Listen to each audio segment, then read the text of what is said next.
କାଳିଆରେ ଜାଣିଛୁ, କାଲି ତୋ ବଡ଼ଦାଣ୍ଡରେ ସୁନେଲି ସନ୍ଧ୍ୟା ଥିଲା। ହବନି କେମିତି କହିଲୁ?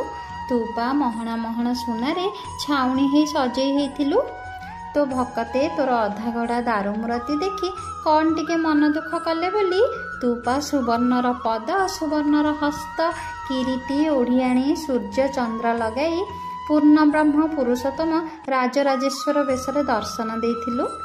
ତୋର ସେଇ ଅପୂର୍ବ ବେଶକୁ ଦେଖି ମୋ ଆଖିରୁ ପଲକ ପଡ଼ୁନଥାଏ। ଇଚ୍ଛା ହେଉଥିଲା ମୁଁ ତୋତେ ସେମିତି ଚାହିଁ ରହିଥାନ୍ତି, ଆଉ ଏ ଜୀବରୁ ଆତ୍ମା ଯାଇ ତୋ ଭିତରେ ଲୀନ ହୋଇଯାଇଥାନ୍ତା। ଆଜି ପୁଣି ତୋର ଅଧରପଣା। ତୁ ତ ସଚରାଚର ବ୍ରହ୍ମାଣ୍ଡର ନାୟକ। ଖାଲି ଯେ ଶରୀରଧାରୀ ଭକତଙ୍କ ପାଇଁ ତୋର ଏତେ ଭିଆଣ ତାହା ନୁହେଁ। ଏ ଅଶରୀରୀମାନେ ମଧ୍ୟ ତୋ କୃପା ବାରିଧିରେ ଭିଜିବାକୁ ଅପେକ୍ଷାରେ ଥାନ୍ତି। କେବେ ତୋ ଅଧର ଚୁମ୍ବିତ ଅଧରପଣା ଟିକେ ପାଇବେ, ଆଉ ତୃପ୍ତ ହେବେ। ମୁକ୍ତି ମିଳିବ ସେମାନଙ୍କୁ।